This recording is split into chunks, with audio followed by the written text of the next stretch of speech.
नमस्कार मित्रों, हमारे YouTube platform the learning curve में आपका हार्दिक स्वागत है। जैसा कि हम लोग घटना चक्र पूर्वावलोकन श्रृंखला के अंतर्गत भूगोल विषय का अध्ययन कर रहे हैं और इसी भूगोल विषय में अब तक हमने 23 लेक्चर देखे हैं। यह लेक्चर संख्या 24 है, जिसके अंतर्गत हम लोग नकदी फसलों का अध्ययन करेंगे और नकदी फसलों में सर्वप्रथम कपास से संबंधित प्रश्नों को देखेंगे। आइए देखते हैं किस प्रकार के प्रश्न परीक्षा में यहाँ से पूछे गए हैं। तो सर्वप्रथम हम देखते हैं नकदी फसलें क्या होती हैं।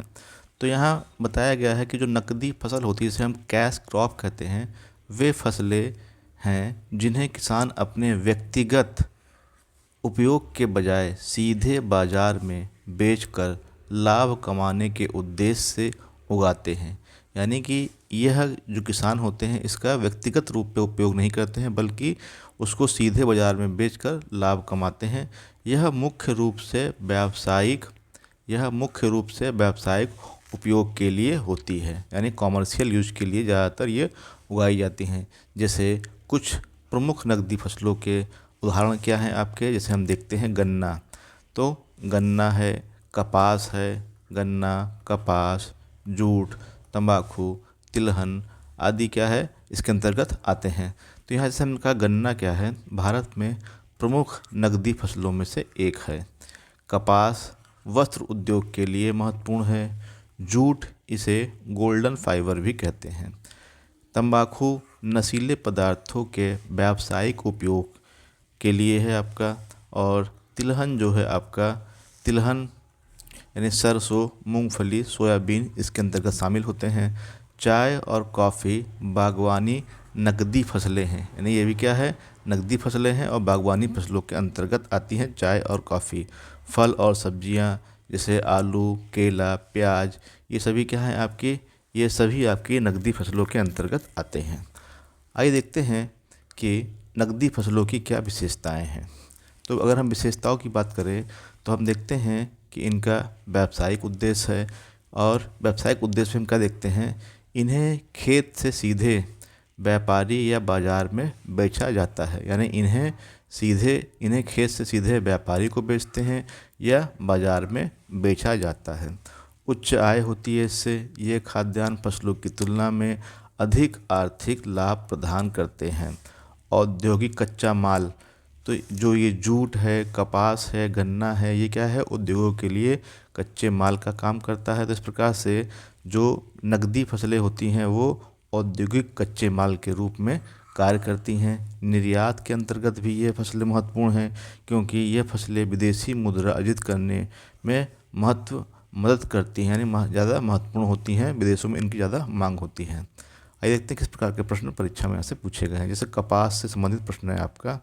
कहा गया है, पहला प्रश्न यहाँ से पूछा गया है, वह फसल उपोष्ण प्रकृति की है, उसके लिए कठोर पाला हानिकारक है।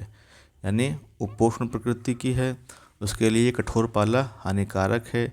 विकास के लिए उसे कम से कम 210 पाला रहित दिवसों और 50 से 100 सेंटीमीटर वर्षा की आवश्यकता पड़ती है।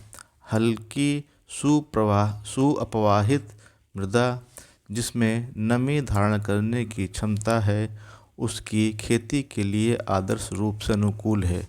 यह फसल निम्नलिखित में से कौन सी है। तो यह जो फसल है वह कपास की विशेषता बता रहा है। तो ऑप्शन ए क्या होगा, यहाँ पे कपास होगा। इसकी व्याख्या देखते हैं। तो व्याख्या में बता रहा है, कपास उपोष्ण जलवायु में खरीफ की फसल है। तो ये क्या है आपकी, उपोष्ण जलवायु की फसल है और खरीफ की फसल के अंतर्गत आती है। इसके विकास के लिए 210 पाला रहित दिन, मध्यम वर्षा यानी 50 से 100 सेंटीमीटर की वर्षा तथा उच्च तापमान आवश्यक होता है। साथ ही हल्की सुअपवाहित मृदा जिसमें नमी धारण करने की क्षमता है, उसकी खेती के लिए आदर्श रूप से अनुकूल है। तो इस प्रकार से यह इसकी व्याख्या थी। क्वेश्चन नंबर 2 पर आते हैं। क्वेश्चन नंबर 2 क्या कह रहा है, क्वेश्चन नंबर 2 कह रहा है, कपास फसलों के संदर्भ में निम्नलिखित कथनों पर विचार कीजिए।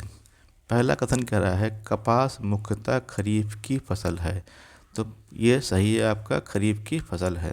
दूसरा कह रहा है कपास के उत्पादन के लिए वार्षिक 50 से 75 सेंटीमीटर की मध्यम वर्षा की आवश्यकता होती है, तो ये भी सही है आपका। 50 से 100 सेंटीमीटर वर्षा, इसे हम बोलते हैं मध्यम वर्षा की आवश्यकता होती है। तो दोनों ही कथन यहाँ पे सही, यानी कि यहाँ पे ऑप्शन ए सही होगा, एक और दोनों ही यहाँ पे कथन सही होंगे। तो इसकी यहाँ पे हम देखते हैं इसकी व्याख्या क्या है। तो हम इसकी व्याख्या देखते हैं, तो व्याख्या में क्या देखते हैं कपास मुख्यतः खरीफ मौसम का नकदी फसल है। कपास के उत्पादन हेतु सर्वाधिक उपयुक्त तापमान 21 सेल्सियस से 27 सेल्सियस होता है। यह कभी भी 15 सेल्सियस से कम और 43 सेल्सियस से अधिक का तापमान सहन नहीं कर सकती है, यानी कि 15 सेल्सियस से कम तापमान होगा तो ये खराब हो जाएगा और 43 सेल्सियस से अधिक नहीं होना चाहिए। कपास हेतु पाला हानिकारक होता है। कपास उष्ण एवं उपोष्ण कटिबंधीय फसल है। इसके उत्पादन हेतु सामान्यतः 70 से 120 सेंटीमीटर, आरसी तिवारी के अनुसार 50 से 75 सेंटीमीटर मध्यम वर्षा की आवश्यकता होती है। चलते हैं क्वेश्चन नंबर नेक्स्ट है आपका, क्वेश्चन नंबर 3 है। कह रहा है भारत के निम्नलिखित क्षेत्रों में से कौन सा कपास का अधिकतम मात्रा में उत्पादन करता है। तो कपास का जो उत्पादन होता है भारत में कहाँ होता है, मुख्यतः पश्चिमी भारत में होता है या उत्तर पश्चिमी भारत में होता है। तो उत्तर पश्चिमी भारत और पश्चिमी भारत में क्या होता है, इसका उत्पादन होता है, ऑप्शन 20 का सही होगा। तो कपास का उत्पादन उत्तर पश्चिमी और पश्चिम भारत में सर्वाधिक होता है, तो ऑप्शन 20 का सही उत्तर होगा। यहाँ पे दे रहा है क्या आपसे, आर्थिक समीक्षा 2024-25 के अनुसार वर्ष 2023-24 में प्रमुख फसलों के संदर्भ में कपास की खेती 12.7 मिलियन हेक्टेयर क्षेत्र पर की जा रही है, यानी 12.7 मिलियन हेक्टेयर क्षेत्र पर की जा रही है। चलते क्वेश्चन नंबर नेक्स्ट है आपका, क्वेश्चन नंबर 4 है कि भारत का सबसे बड़ा कपास उत्पादक कौन सा है। तो वर्तमान में अगर हम देखें 2023-24 के आंकड़ों के अनुसार तो सही उत्तर क्या होगा, गुजरात होगा, ऑप्शन 20 का सही होगा। तो यहाँ पे पहले नंबर पे गुजरात है, दूसरे नंबर पे आपका महाराष्ट्र है, ऐसे चेक कर लेते हैं, और तीसरे नंबर पे आपका तेलंगाना है।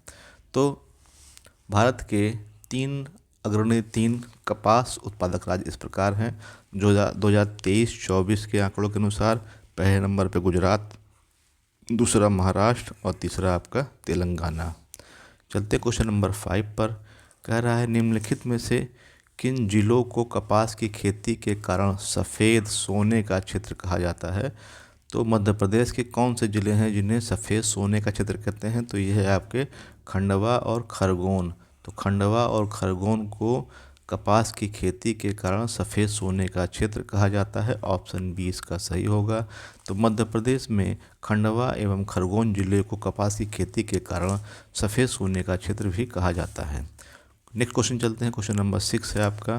कह रहा है महाराष्ट्र में निम्नलिखित में से कौन सी एक फसल श्वेत स्वर्ण सफ़ेद सोने के नाम से जानी जाती है। तो वो है आपकी कपास, ऑप्शन सी इसका सही होगा, ऑप्शन सी इसका सही उत्तर होगा। तो उत्तर की व्याख्या क्या दे रहा है, महाराष्ट्र में काली मिट्टी का व्यापक विस्तार है जो कपास की कृषि के लिए सर्वाधिक उपयुक्त है। कपास को ही महाराष्ट्र में श्वेत स्वर्ण वाइट गोल्ड के नाम से जाना जाता है। क्वेश्चन नंबर चलते हैं 7 पर। कह रहा है निम्न कथनों पर विचार कीजिए। तो यहाँ पे आपको कथनों पर विचार करना है। कह रहा है भारत कपास के पौधे का आदि निवास है, जो कि सही है। भारत में ही कपास के पौधे का जो है विकास हुआ था और हड़प्पा सभ्यता में इसको सिंडन के नाम से जाना जाता था। कपास की खेती सर्वप्रथम भारत में ही आरंभ हुई थी, तो पहला सही है आपका। दूसरा कह रहा है विश्व में भारत पहला देश है जहां कपास की संकर किस्म विकसित हुई जिसके परिणाम स्वरूप वर्धित उत्पादन होता है। तो दोनों ही कथन यहाँ पे सही है और इस प्रकार से ऑप्शन सी यहाँ पे करेक्ट होगा। तो यहाँ पे हम इसकी व्याख्या देखते हैं। तो कपास भारत का देशज पौधा है। ऋग्वेद एवं मनुस्मृति जैसे प्राचीन ग्रंथों में भी इसका उल्लेख मिलता है। साथ ही भारत विश्व का पहला देश है जहां कपास की संकर किस्म विकसित हुई है, जिसके परिणाम स्वरूप वर्धित उत्पादन प्राप्त हुआ। चलते हैं क्वेश्चन नंबर नेक्स्ट है आपका, क्वेश्चन नंबर 8 है, कपास के रेशे प्राप्त होते हैं। तो कपास के जो रेशे हैं वो प्राप्त होते हैं उसके बीज से। ऑप्शन बी यहाँ पे करेक्ट होगा, कपास के रेशे बीज से प्राप्त होते हैं। क्वेश्चन नंबर 9 है आपका, कह रहा है महाराष्ट्र के काली मिट्टी के क्षेत्र में कपास को गन्ने की फसल से प्रतिस्पर्धा का सामना करना पड़ रहा है। इसका कारण क्या है? तो इसका कारण क्या है कि सिंचाई सुविधाओं के प्रसार के कारण इस क्षेत्र में गन्ने की फसल अधिक लाभप्रद है। तो इस प्रकार से यहाँ पे सिंचाई सुविधाओं की में होने वाली वृद्धि के कारण ऐसा हुआ है।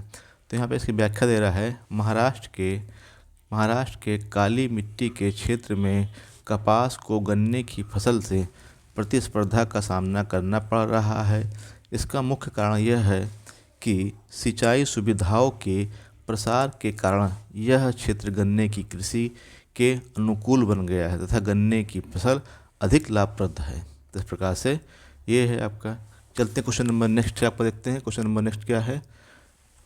क्वेश्चन नंबर 10 है आपका, भारत के किस राज्य में क्वेश्चन नंबर 10 है आपका, भारत के किस राज्य में कपास का औसतन उत्पादन सर्वाधिक है? तो यहाँ पश्चिम बंगाल, बिहार, असम और आंध्र प्रदेश दे रहा है, या उनमें से कोई नहीं। तो यहाँ पे जो सही उत्तर होगा गुजरात होना चाहिए इसका। तो ऑप्शन देखते हैं क्या है। व्याख्या व्याख्या दे रहा है इसका, कपास निगम लिमिटेड भारत सरकार के अनुसार भारत में कपास का सर्वाधिक उत्पादन गुजरात करता है। तो गुजरात के द्वारा सर्वाधिक उत्पादन किया जाता है। और जो आधुनिक डाटा है हम उसमें देखते हैं, agriculture statistical at the glance 2023 के अनुसार वर्ष 2022-23 में गुजरात में सर्वाधिक उत्पादकता थी। तो कपास की सर्वाधिक उत्पादकता कहाँ थी आपकी? गुजरात में थी। तो गुजरात सर्वाधिक उत्पादक भी है और उत्पादकता भी वहाँ पे सर्वाधिक है। चलते क्वेश्चन नंबर 11 पर, कह रहा है भारत के किस राज्य में सबसे अधिक सूती मिलें हैं? तो भारत के महाराष्ट्र में सर्वाधिक सूती मिलें पाई जाती हैं। ऑप्शन बी इसका सही होगा। तो दिए गए विकल्पों में सूती मिलें सबसे अधिक महाराष्ट्र में है। नेक्स्ट टॉपिक आपका है गन्ना, जिसको हम नेक्स्ट वीडियो में देखेंगे। गन्ना भी क्या है आपकी नकदी फसल की श्रेणी में आती है। धन्यवाद।